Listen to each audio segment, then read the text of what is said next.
The evidence is in and complete against actor Jussie Smollett, the former Empire star.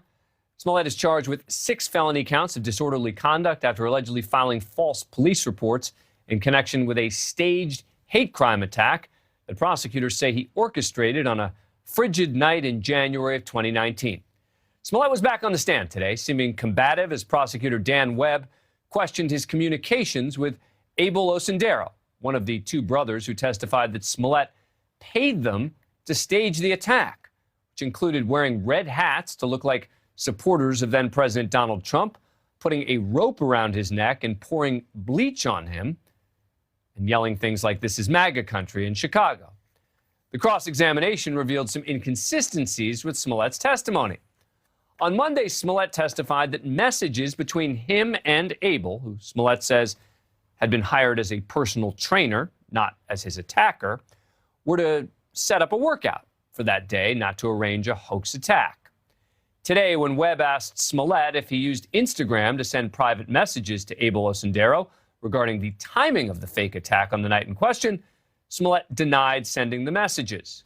But then Webb showed Smollett 4 messages that he sent to Osundero on Instagram that night, the last of which was sent about 90 minutes before the alleged assault.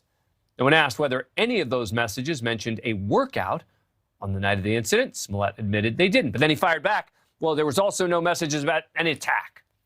Prosecutors later pointed out that there were also no messages or calls between Smollett and Osundero about canceling the training session after the attack, right? Think about that. If they had a training session scheduled, right, he would have called them after the attack, said, by the way, I'm not going to be able to have our training session. But prosecutors don't believe there was a training session. So yesterday, Smollett claimed he and Abel Osundero had multiple sexual encounters in private rooms in Chicago bathhouses, claims which Osundero denies.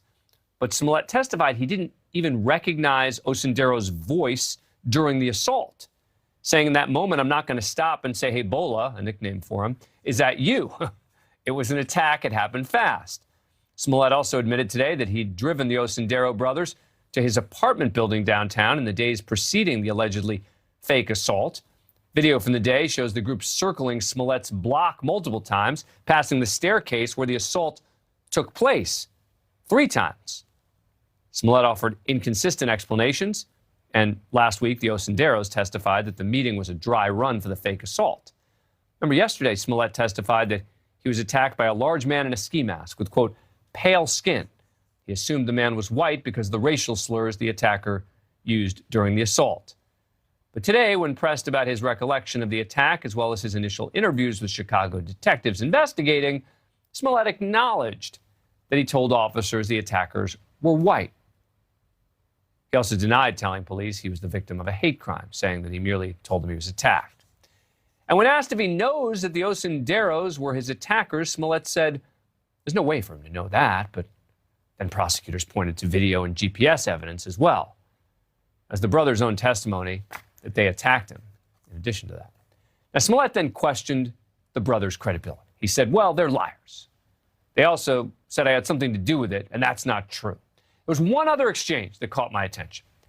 During last week's testimony from Abel Osundero, Smollett's lawyers questioned whether the brothers had offered to refuse to testify in exchange for $1 million each. The Osunderos denied that.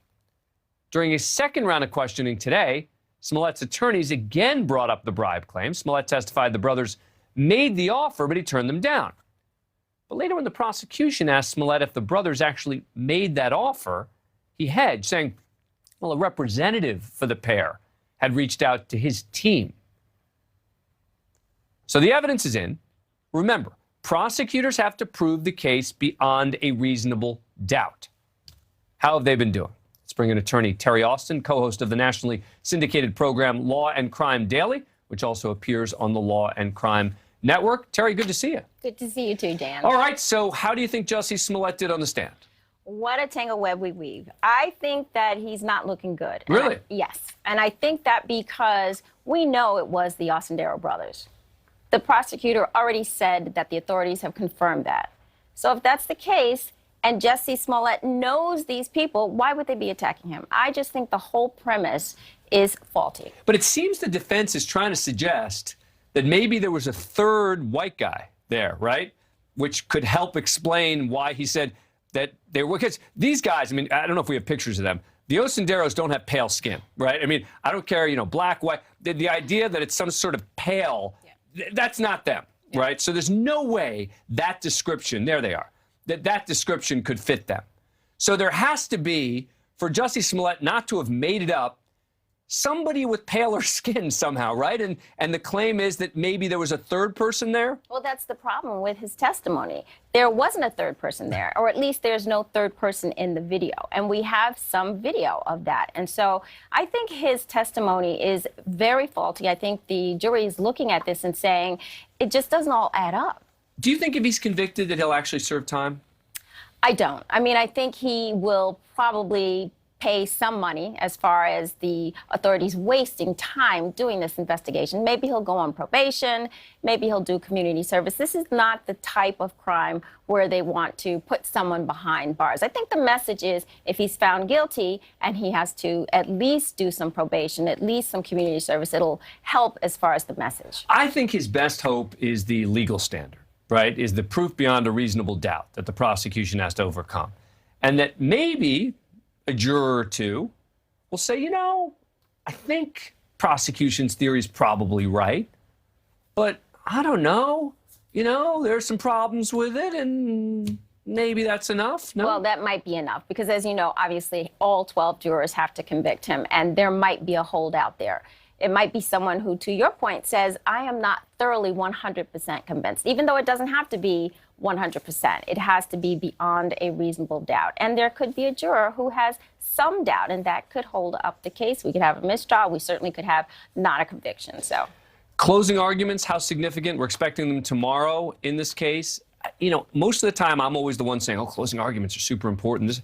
I don't even know if these closing arguments are that important. I've got to believe that the jurors have kind of already made up their minds. I think they probably have. But I think it's nice to have someone who is putting the story all together, adding up the pieces, closing out all of those holes that might already exist, especially as it relates to the defense. I think the prosecution already has a good story. I think the defense has more work to do as far as this closing is concerned. Yeah, well, I mean, the bottom line problem is his story is incredibly far-fetched. It is. It is. From the very beginning, Dan, the whole story, why Right. did he do this? Right. Just to have higher ratings? Well, I mean, but his defense that somehow this was real, right? That these guys who are friends of his go and decide to yell racist stuff at him and attack him and... Right. I mean, that is the whole problem from the very beginning, that these are his friends. Right. If it was somebody else, then maybe we could, have some sort of story that he was attacked. But these are people he knew, and there's evidence that he knew them, obviously. You would have thought the one thing he shouldn't have said is that they were white, right? I mean, no, seriously, it's become, as an inconsistency, the biggest problem That's right. for him is, in any case, you're describing your attacker. That's right. Tell me what he looks like. That's right. Right?